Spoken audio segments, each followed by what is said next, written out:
Welcome back to the Black and Gold Report. We're now joined by head volleyball coach Angie Bird. Coach, welcome back to the show. Thank you.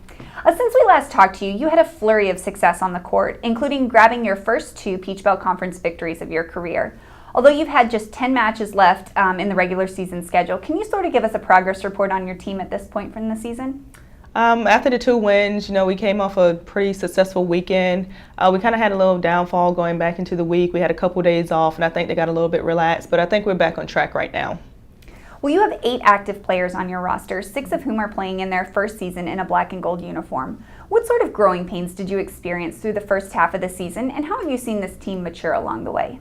Growing pains, I would say we struggle mentally. Most of our players are freshmen and they're trying to still get acclimated a little bit to the college and how fast-paced the game is. Maturing wise, we're finally getting into a system. We've getting people settled into positions, so they're coming around pretty well. Well, now some of your newcomers have established themselves as potential to be dealt with. Shekinah Joy Toloumu is among the Peach Belt Conference leaders in assists, while Caroline Pridgeon is among the leaders in kills. What kind of base are this year's newcomers providing for your team heading into 2014 and beyond? This is a rebuilding year for us. Shekinah and Caroline have both established themselves in the front row. Caroline, we've moved her around a lot. We put her in the middle, we put her on the outside. She's done a great job on both positions. Shekinah, we just had a little setback with her. She just had an ankle injury, but she's still, proven to be a good presence on the court, and she's still pushing through. So the solid base we're building around those two to potentially be even better for next year. Well, you have a couple of seniors on this year's team, but one who is playing in her second year for the Braves. Since we'll not get to talk to you before senior night, I'll give you a chance to talk about your seniors now, and let's go ahead and start with Sarah Bauer. Sarah Bauer, Sarah's a little different. First, we had to acclimate her to a bunch of different positions. We wanted to try her at middle. She didn't like that very much, so we tried her on the right side, and she didn't like that very much, so we finally established her on the outside. She's doing a good job for us so far. We're still working on her defense a little bit, but at the net, she's bringing a good presence for us.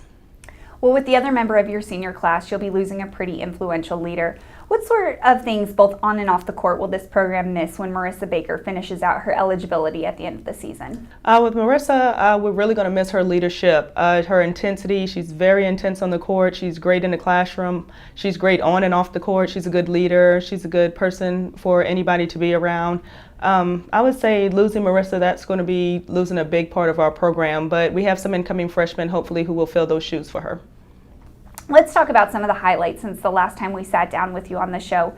Nearly half of your 11 wins have come in the month of October, including back-to-back PBC victories over Georgia College and GRU Augusta at home. What did winning matches over Peach Belt Conference opponents do for the confidence level of your team? I think it boosted it a lot. That was for me, it was pretty much kind of like getting the monkey off my back. It was finally we got a conference win. The girls, they were excited to win in conference, and the only way we're looking up is to go up from here.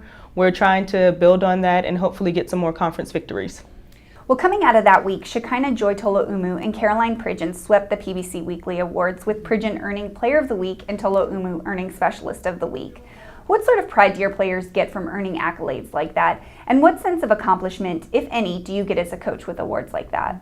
It made them realize how valuable they were to our program on and off the court. As a coach, it made us realize that we are heading in the right direction and we're doing the right things to make our players successful. All right, well, we're going to go ahead and take our next break, and when we come back, we're going to continue talking to head coach Angie Bird. So stay tuned.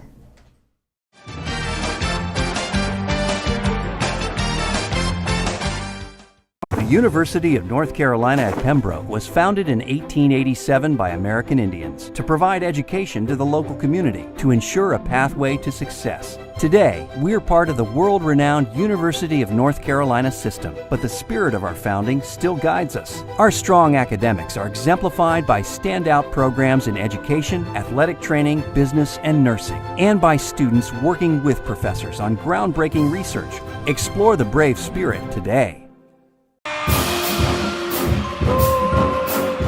Now that the 2013 season is underway, we want to see you here for our next home games at Grace P. Johnson Stadium and on our campus. You'll want to be here in person, though, to see hits like this and touchdown passes like this and celebrations like this.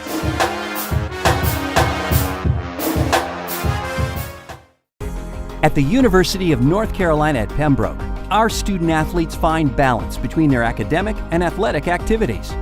With graduation rates higher than the national average, our athletes excel in academics and have won the Peach Belt Conference President's Academic Award twice in the last 4 years. Since 2009, 43 athletes have been named NCAA All-Americans, and last year, 40 made All-Conference. Catch their winning spirit and support the Braves.